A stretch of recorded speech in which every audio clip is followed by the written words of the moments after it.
Entre 1969 y 1978, en el condado de Cumberland, Carolina del Norte, 6 personas murieron con síntomas idénticos, dolor estomacal violento, vómitos incontrolables y una agonizante muerte en cuestión de días. Cada víctima compartía una conexión aparentemente inocente, una abuela de voz suave, devota de la iglesia, llamada Velma Barfield, que siempre estaba cerca cuando ocurría la tragedia, lista con una caricia tierna y una oración susurrada. Las muertes se explicaron como fallos cardíacos, gastroenteritis o accidentes trágicos. Lo suficientemente comunes en la Carolina del Norte rural como para que nadie sospechara de la dulce abuela que se ofrecía como voluntaria en la iglesia y cuidaba de los ancianos.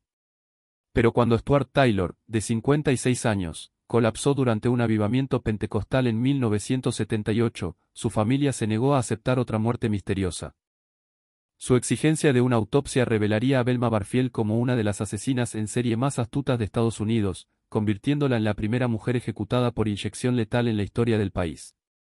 Antes de continuar con la historia de la abuela que transformó el cuidado en asesinato, asegúrate de suscribirte a Liturgy of Fear y cuéntanos en los comentarios desde qué estado nos escuchas, porque este relato podría haber ocurrido en cualquier lugar. La confianza y la fe crean la cobertura perfecta para el mal. Los investigadores descubrirían que ella había estado utilizando nada más que veneno para ratas común, administrado con la precisión de alguien que había convertido el asesinato en una forma de arte. La Carolina del Norte de los años 60 y 70 era un mundo donde las comunidades se construían sobre cimientos inquebrantables de confianza, donde la asistencia a la iglesia no solo se alentaba, sino que se esperaba, y donde la idea de una abuela como asesina a sangre fría era literalmente inconcebible. En el condado de Cumberland, especialmente alrededor de pequeñas comunidades agrícolas como Parkton y Fayetteville, todos conocían los asuntos de sus vecinos. Los niños jugaban con seguridad en las calles, y los ancianos nunca dudaban en invitar a extraños serviciales a sus hogares. Parkton era el tipo de lugar donde el tiempo parecía moverse más lentamente. Con menos de 500 residentes dispersos entre plantaciones de tabaco y algodón, era una comunidad donde la iglesia bautista servía como centro espiritual y social, donde los partidos de baloncesto de secundaria atraían multitudes de 3 condados, y donde la palabra de una persona se consideraba tan vinculante como cualquier contrato legal. El paisaje estaba dominado por campos de arcilla roja que se extendían hasta horizontes cubiertos de pinos, salpicados por modestas casas de campo y alguna que otra tienda general que servía como punto de encuentro comunitario no oficial.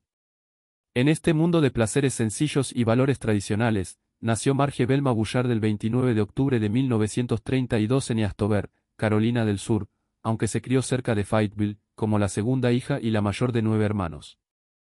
Su familia trabajaba en una pequeña granja de tabaco y algodón, donde la vida era dura pero honesta, donde los niños aprendían la responsabilidad desde temprano y la fe en Dios era tan esencial como el pan de cada día.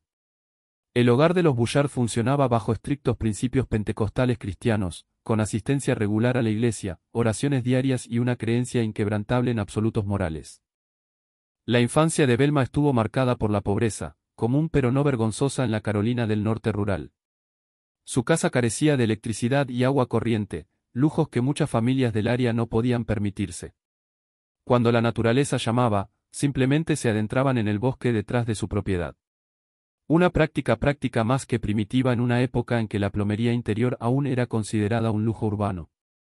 A pesar de las dificultades, o quizás gracias a ellas, los hijos de los Bouchard aprendieron el valor del trabajo duro, la lealtad familiar y el apoyo comunitario. En la escuela primaria, Velma demostró ser una estudiante brillante que sobresalía académicamente y mostraba un talento particular para la lectura y la escritura. Sus maestros notaban su inteligencia tranquila y su carácter servicial. Siempre estaba dispuesta a ayudar a sus compañeros que tenían dificultades y nunca causaba problemas disciplinarios. Sus calificaciones eran consistentemente altas, y parecía tener un genuino potencial académico a pesar de los limitados recursos financieros de su familia. Durante su adolescencia en la escuela pública de Parkton, Velma descubrió una pasión inesperada por el baloncesto. Aunque no tenía la complexión atlética típica, poseía reflejos rápidos y una comprensión de la estrategia del juego que la hacían valiosa para el equipo femenino. El baloncesto se convirtió en su escape de las crecientes responsabilidades en el hogar, un espacio donde podía olvidar las tareas domésticas y las obligaciones familiares durante unas pocas horas cada semana. Pero este breve respiro de independencia fue efímero. Cuando su madre Lily dio a luz a gemelos, la dinámica familiar cambió drásticamente. Como hija mayor, Velma fue obligada a abandonar el equipo de baloncesto para ayudar con las labores de la casa, la cocina y el cuidado de los niños. La decepción fue aplastante para una joven que recién había descubierto algo que realmente disfrutaba y en lo que destacaba.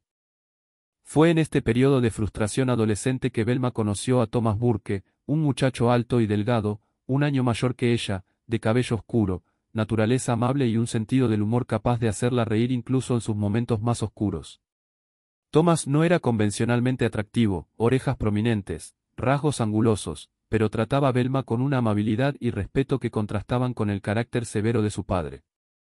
Su noviazgo se desarrolló casi exclusivamente en los terrenos escolares, ya que el padre de Velma tenía reglas estrictas sobre el cortejo, que no se relajaron ni siquiera cuando cumplió 16 años. Frustrados, los jóvenes buscaban su propio camino. Finalmente, a los 17 años, Velma vio en el matrimonio con Thomas la única vía realista hacia la independencia. En 1949, en una tranquila mañana, huyeron a un condado vecino y se casaron en una sencilla ceremonia que los uniría por los siguientes 20 años. Los primeros años de matrimonio fueron felices, pero en 1965, un devastador accidente automovilístico de Thomas cambiaría sus vidas para siempre. Tras lesiones graves y dolor crónico, él recurrió al alcohol como refugio, lo que convirtió el hogar Burke en un campo de batalla de recriminaciones, resentimiento y sufrimiento. Velma, criada bajo estrictas normas religiosas, veía la bebida como un pecado mortal, y sus intentos de controlar el alcoholismo de su esposo acabaron destruyendo la confianza mutua. Finalmente, en 1969, una noche de abril, la tragedia llegó, la casa familiar ardió en llamas, y el cuerpo de Thomas fue hallado en el dormitorio, muerto por inhalación de humo. Oficialmente, se consideró un accidente común por quedarse dormido con un cigarrillo encendido. La comunidad lloró con la viuda desconsolada, sin sospechar que ese incendio sería solo el comienzo. Fotografías familiares, documentos importantes. Y pequeñas piezas de joyería que ella afirmaba estar limpiando o reparando. El momento de su partida con los niños, dejando a Thomas solo y ebrio, a algunos les pareció inusualmente conveniente. Lo más significativo fue que, apenas 3 meses después de la muerte de Thomas, el solar vacío, donde había estado su casa, sufrió un segundo incendio cuando los escombros, que habían quedado ardiendo de algún modo, se reavivaron. Este segundo fuego, aunque más pequeño que el primero, fue lo bastante importante como para provocar una investigación del seguro que finalmente resultó en un pago sustancial para Velma. El dinero del seguro, combinado con una modesta póliza de vida de Thomas y donaciones comunitarias organizadas por su iglesia, le proporcionaron a Velma más seguridad financiera de la que jamás había tenido. Para una mujer que había estado luchando por llegar a fin de mes solo meses antes, la viudez resultó ser notablemente rentable. Lo que la comunidad no podía saber era que acababan de presenciar el nacimiento de una de las asesinas seriales más metódicas de Carolina del Norte. Velma había descubierto que el asesinato, cuando se ejecutaba correctamente y se explicaba de manera convincente, podía resolver múltiples problemas simultáneamente, generando simpatía y recompensa financiera. La dulce abuela había probado la sangre, y pronto desarrollaría un apetito insaciable por más. Los meses posteriores a la muerte de Thomas Burke revelaron un lado de Velma que pocos en la comunidad habían sospechado que existiera, mientras mantenía su imagen pública de viuda afligida, dedicada al bienestar de sus hijos. Comenzó a demostrar una notable habilidad para atraer y manipular a hombres que podían proporcionarle la seguridad financiera y la estabilidad emocional que anhelaba. En menos de 6 meses de haberse quedado viuda, Velma había iniciado una relación con Jennings Barfield, un viudo de 43 años que poseía propiedades considerables en la zona y mantenía una cómoda renta. a través de la agricultura y diversas inversiones. Jennings era conocido en todo el condado de Cumberland como un hombre de sustancia e integridad.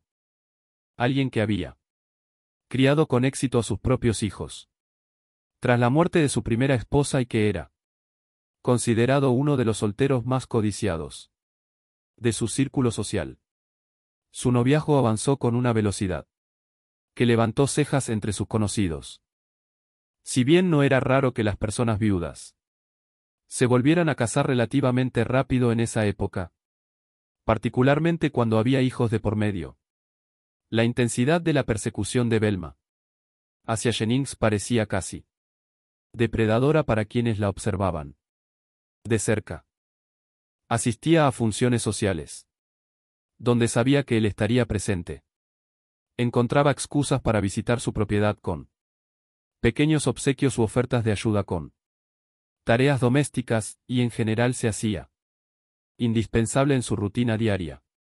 Jennings, por su parte, estaba genuinamente atraído por la aparente devoción y habilidades domésticas de Velma.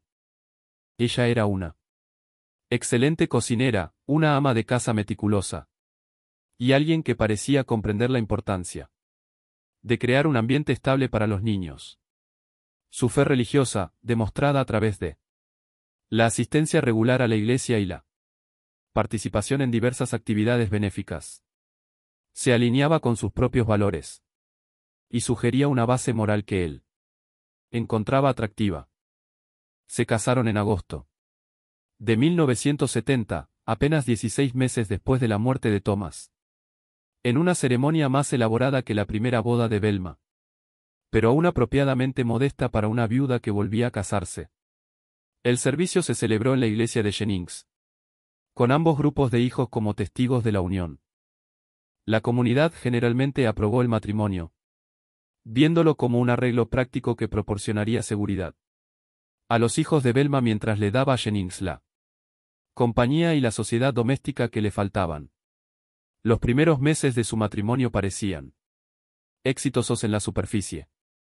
Velma se lanzó al papel de esposa de Jennings con la misma intensidad que había mostrado en el noviazgo, gestionando su hogar con precisión militar y asegurándose de que sus necesidades fueran anticipadas y satisfechas antes de que él mismo las reconociera. Era particularmente atenta con los asuntos comerciales de él, ofreciéndose a ayudar con la contabilidad y la correspondencia, que él encontraba tediosas. Pero bajo esa fachada de dicha doméstica, ya estaban surgiendo patrones peligrosos. El uso de fármacos con receta de Velma, que había comenzado durante los últimos años de su matrimonio con Thomas, continuó aumentando a pesar de sus nuevas circunstancias. Ahora tomaba un sofisticado cóctel de medicamentos para la depresión, Synquam para la ansiedad, Tylenol, analgésicos para el dolor crónico que decía sufrir, y Valium para dormir. Cada fármaco era recetado por diferentes médicos en condados vecinos, lo que dificultaba que un solo doctor reconociera la magnitud de su dependencia. El coste de mantener este hábito era sustancial, superando con creces lo que su asignación doméstica podía cubrir. Cuando Jennings cuestionó ciertos gastos sin explicar, Velma inicialmente lo justificó como costos médicos necesarios o emergencias relacionadas con las necesidades de sus hijos. Pero a medida que los montos crecían y se volvían más frecuentes, esas explicaciones se hacían cada vez menos plausibles. La verdad era que Velma había comenzado a robar sistemáticamente de las cuentas de Jennings, usando su acceso a sus registros financieros para falsificar cheques y hacer retiros no autorizados. Su técnica era sofisticada. Escribía cheques por montos, justo por debajo del umbral que dispararía la verificación automática del banco. Espaciaba las transacciones en varias cuentas para evitar ser detectada, y estudiaba cuidadosamente la firma de Jennings, hasta poder reproducirla a la perfección. Durante varios meses, este sistema funcionó perfectamente. Jennings era un hombre confiado que rara vez revisaba sus estados bancarios con detalle, Y cuando notaba discrepancias, Velma siempre estaba lista con explicaciones razonables sobre gastos domésticos o costos comerciales que él pudiera haber olvidado. Sus lágrimas y su aparente angustia al ser cuestionada eran particularmente efectivas para terminar esas conversaciones antes de que se convirtieran en investigaciones serias. La situación empezó a desmoronarse a principios de 1971 cuando el banquero de Jennings, un hombre prudente, llamado Harold Mitchell, que había manejado las finanzas de la familia Barfield durante décadas, notó patrones en la actividad de las cuentas que no coincidían con los hábitos de gasto normalmente conservadores de Jennings. Mitchell hizo discretas indagaciones con Jennings sobre varios retiros grandes y transacciones con cheques, conversaciones que poco a poco revelaron el alcance del engaño de Velma. La confrontación entre Jennings y Velma fue explosiva y definitiva. A diferencia de Thomas, que había sido debilitado por una lesión y el alcoholismo, Jennings era un hombre fuerte, que no toleraría el robo ni el engaño de nadie, incluida su esposa. Exigió una divulgación completa de sus actividades financieras, amenazó con involucrar a la policía si fuera necesario, y finalmente informó a Velma que consultaría con un abogado sobre un divorcio. Para Velma, esta crisis representaba una amenaza existencial. El divorcio significaría la exposición pública de sus crímenes, probable enjuiciamiento penal por falsificación y robo, y la pérdida total de la seguridad financiera que la muerte de Jennings podía proporcionar a través de la herencia y el seguro de vida. Más importante aún, había aprendido de la muerte de Thomas que las soluciones permanentes eran a menudo más efectivas que los compromisos temporales.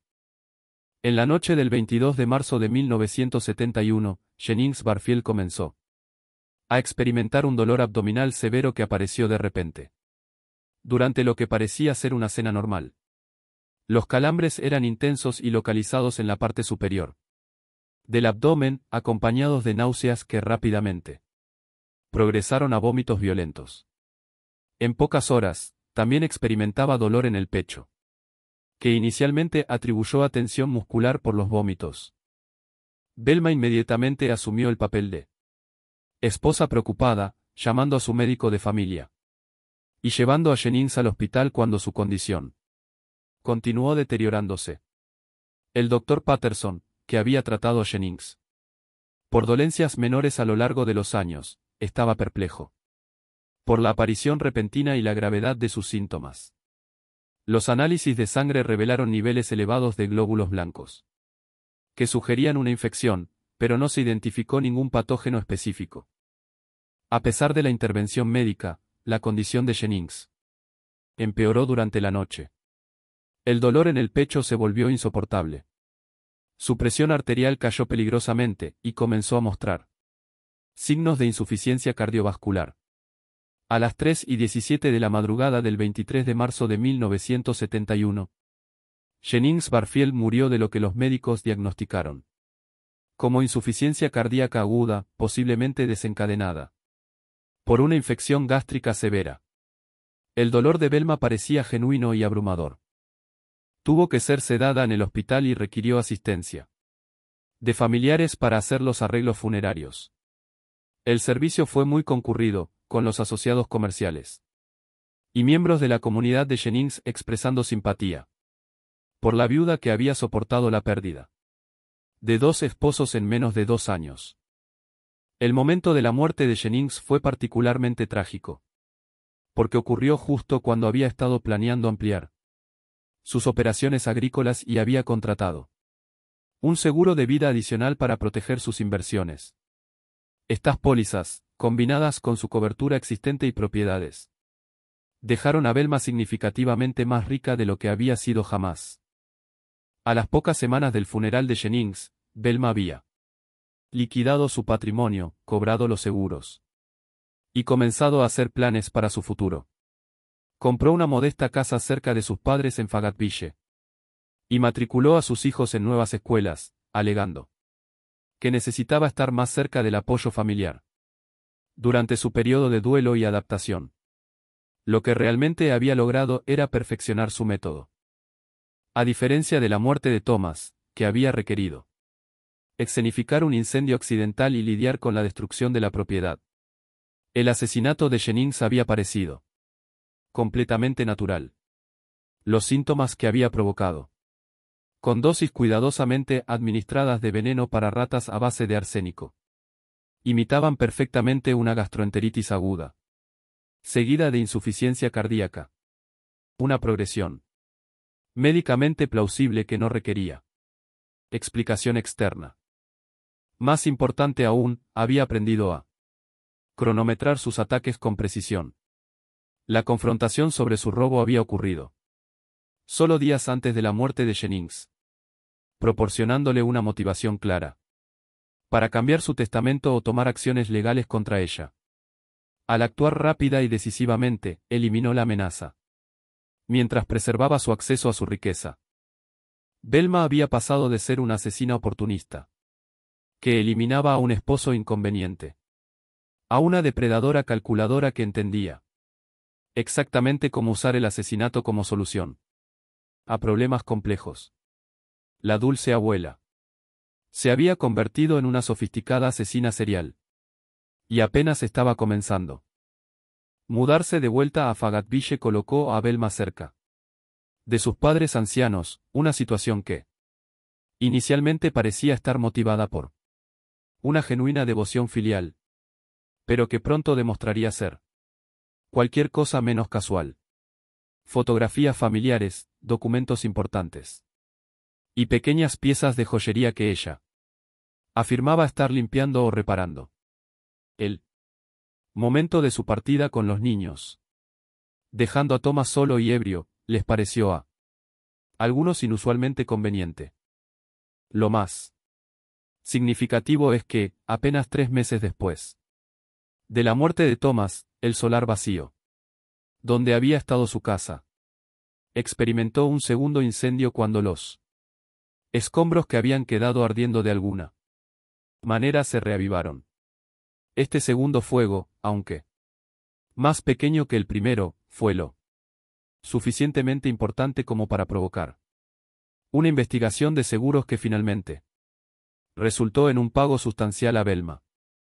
El dinero del seguro, combinado con una modesta póliza de vida sobre Thomas y las donaciones comunitarias organizadas por su iglesia, le proporcionaron a Velma más seguridad financiera de la que jamás había poseído. Para una mujer que había estado luchando por llegar a fin de mes solo unos meses antes, la viudez resultó ser notablemente rentable. Lo que la comunidad no podía saber era que acababan de presenciar el nacimiento de una de las asesinas seriales más metódicas de Carolina del Norte. Velma había descubierto que el asesinato, cuando se ejecutaba adecuadamente y se explicaba de manera convincente, podía resolver múltiples problemas al mismo tiempo, generando simpatía y recompensa económica. La dulce abuela había probado la sangre y pronto desarrollaría un apetito insaciable por más. Los meses posteriores a la muerte de Thomas Burke revelaron un lado de Velma que pocos en la comunidad habían sospechado que existiera, mientras mantenía su imagen pública de viuda, afligida y dedicada al bienestar de sus hijos. Comenzó a demostrar una notable habilidad para atraer y manipular a hombres que podían proporcionarle la seguridad financiera y la estabilidad emocional que anhelaba. Dentro de los 6 meses posteriores a convertirse en viuda, Velma había comenzado una relación con Jennings Barfield, un viudo de 43 años que poseía considerables propiedades en la zona y mantenía ingresos cómodos a través de la agricultura y varias inversiones comerciales. Jennings era conocido en todo el condado de Cumberland como un hombre de sustancia e integridad. Alguien que había criado con éxito a sus propios hijos tras la muerte de su primera esposa y que era considerado uno de los solteros más elegibles en su círculo. Social. Su noviazgo avanzó con una rapidez que levantó cejas entre sus conocidos comunes. Aunque no era raro que las personas viudas se volvieran a casar relativamente rápido en esa época, especialmente cuando había niños involucrados, la intensidad de la persecución de Velma hacia Jennings parecía casi depredadora para quienes lo observaban de cerca. Asistía a funciones sociales donde sabía que él estaría presente, encontraba excusas para visitar su propiedad con pequeños regalos u ofertas de ayuda con tareas del hogar y, en general, se hacía indispensable en su rutina diaria. Jennings, por su parte, se sentía genuinamente atraído por la aparente devoción y habilidades domésticas de Velma. Era una excelente cocinera, una ama de casa meticulosa y alguien que parecía comprender la importancia de crear un entorno estable en el hogar para los niños. Su fe religiosa, demostrada a través de la asistencia regular a la iglesia y la participación en varias actividades benéficas, coincidía con sus propios valores y sugería una base moral que le resultaba atractiva. Se casaron en agosto de 1970, apenas 16 meses después de la muerte de Thomas, en una ceremonia más elaborada que la primera boda de Velma, pero aún apropiadamente modesta para un segundo matrimonio de una viuda. El servicio se llevó a cabo en la iglesia de Jennings, con ambos grupos de hijos actuando como testigos de su unión. La comunidad, en general, aprobó la unión, viéndola como un arreglo práctico que proporcionaría seguridad a los hijos de Velma, mientras ofrecía a Jennings la compañía y la sociedad doméstica que había estado extrañando. La mujer que había sido vista como una viuda desafortunada, una hija devota y una abuela cariñosa fue revelada de repente como una calculadora asesina en serie que había utilizado veneno para ratas a base de arsénico para eliminar sistemáticamente a cualquiera que amenazara su seguridad financiera o descubriera sus crímenes. Durante el interrogatorio realizado por detectives experimentados de la Oficina de Investigación del Estado de Carolina del Norte, la cuidadosamente mantenida compostura de Velma finalmente se quebró. Ante pruebas físicas irrefutables del envenenamiento con arsénico de Stuart Taylor y crecientes evidencias circunstanciales que la vinculaban con otras muertes sospechosas, comenzó a confesar crímenes que sorprendieron incluso a los agentes de la ley más veteranos. En una serie de declaraciones que fueron grabadas y posteriormente utilizadas como evidencia en su juicio, Velma admitió haber envenenado a Stuart Taylor, a su anciana madre, Lillian Bouchard, a Dolly Edwards y a John Henry Lee. Sus confesiones fueron entregadas con un tono frío y factual que los investigadores encontraron más escalofriante que cualquier muestra emocional de remordimiento. Describió sus métodos con precisión clínica, explicando cómo había calculado las dosis, programado las administraciones y monitoreado los síntomas para lograr los resultados deseados. Según sus declaraciones, Velma afirmó que nunca había tenido la intención de matar a ninguna de sus víctimas. Insistió en que su objetivo había sido únicamente enfermarlas lo suficiente como para ganar tiempo y reponer el dinero que había robado de sus cuentas. Cada muerte, sostenía, fue una sobredosis accidental resultante de su inexperiencia con el veneno, más que un asesinato deliberado. Esta explicación fue recibida con profundo escepticismo por parte de los investigadores, quienes habían descubierto pruebas de una planificación cuidadosa y premeditación en cada caso. El patrón de robo seguido de envenenamiento era demasiado consistente para ser una coincidencia, y la precisa sincronización de cada ataque sugería a alguien con un conocimiento extenso de cómo el envenenamiento por arsénico progresaba de la enfermedad a la muerte. Su transformación fue tan notable que prominentes evangélicos, incluidos Billy y Ruth Graham, se convirtieron en defensores de conmutar su sentencia a cadena perpetua. La campaña para salvar la vida de Velma atrajo la atención internacional y generó miles de cartas al gobernador de Carolina del Norte, Jim Hunt, solicitando clemencia. Los partidarios argumentaban que su conversión religiosa demostraba un remordimiento genuino y que ejecutar a una abuela sentaría un precedente peligroso para el trato de las mujeres en el sistema de justicia penal. Sin embargo, las familias de sus víctimas se mantuvieron firmes en que la justicia exigía su ejecución. Señalaron que Velma no había mostrado remordimiento alguno por sus crímenes hasta después de su condena, y que su conversión religiosa parecía calculada para generar simpatía más que una verdadera transformación espiritual. El gobernador Han finalmente negó todas las solicitudes de clemencia, afirmando que la gravedad de los crímenes de Belma y la naturaleza calculada de sus acciones hacían que su caso no fuera apropiado para una intervención ejecutiva. En un acto final de aceptación, Belma instruyó a sus abogados a abandonar su apelación pendiente ante la Corte Suprema de Estados Unidos, declarando que quería morir con dignidad en lugar de seguir prolongando el proceso legal. El 2 de noviembre de 1984, a las 2:15 de la madrugada, Margie Belma Barfield se convirtió en la primera mujer ejecutada por inyección letal en la historia de Estados Unidos. También fue la primera mujer ejecutada en el país desde 1962 y la primera en Carolina del Norte desde 1944. Su ejecución marcó el fin de una carrera criminal que se había extendido durante 15 años y había cobrado al menos 6 víctimas confirmadas. Su declaración final, pronunciada justo antes de que se le administrara la inyección letal, fue característicamente breve y centrada en el dolor que había causado a otros. Sé que todos han pasado por mucho dolor. Todas las familias relacionadas, lo siento, y quiero agradecer a todos los que me han apoyado durante estos 6 años. Su última petición de comida, unos aperitivos de queso y una Coca-Cola, pareció a muchos observadores extrañamente infantil para alguien que había cometido crímenes tan sofisticados, reflejando quizás la desconexión entre su imagen pública de simple abuela y la realidad de su calculadora mente criminal.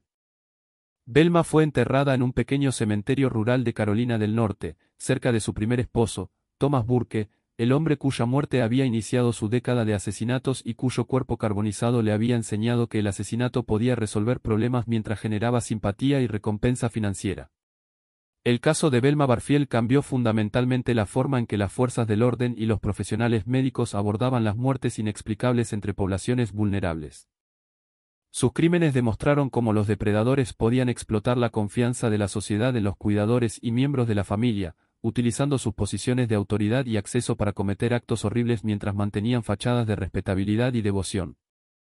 La investigación también reveló deficiencias significativas en los sistemas diseñados para proteger a los ancianos y personas dependientes del abuso, la falta de coordinación entre los médicos forenses, la ausencia de pruebas toxicológicas rutinarias y la renuencia general a sospechar de juego sucio en muertes de pacientes ancianos habían creado un entorno en el que una asesina en serie podía actuar con virtual impunidad durante casi una década. Quizás lo más inquietante fue la realización de que los crímenes de Belma podrían representar solo la punta del iceberg. Los investigadores sospechaban que podría haber sido responsable de muertes adicionales que nunca podrían probarse debido a la falta de pruebas físicas o testigos. El verdadero alcance de su carrera criminal puede que nunca se conozca, ya que muchas de sus posibles víctimas fueron cremadas o enterradas antes de que se reconociera el patrón de envenenamiento. Este misterio nos muestra cómo el mal puede esconderse detrás de los rostros más inocentes y confiables de nuestras comunidades, apareciendo como la vecina servicial, la hija devota, la abuela cariñosa que se ofrece como voluntaria en la iglesia y nunca falta a un acto escolar. La historia de Belma Barfield sirve como un escalofriante recordatorio de que los depredadores a menudo llevan máscaras de respetabilidad y que los criminales más peligrosos pueden ser aquellos en quienes menos sospechamos. ¿Qué opinas de esta historia? ¿Crees que todo salió a la luz sobre los crímenes de Belma Barfield, o podría haber habido otras víctimas que nunca fueron descubiertas? Déjanos tu comentario abajo con tus teorías sobre este caso, y cuéntanos si piensas que pudo haber habido asesinatos adicionales que las autoridades nunca conectaron con ella. Si disfrutaste este relato y quieres más historias de terror como esta, suscríbete, activa la campanita y compártelo con alguien que ame los misterios. La oscuridad de la naturaleza humana tiene muchos más secretos por revelar y estaremos aquí para descubrirlos juntos. Nos vemos en el próximo vídeo.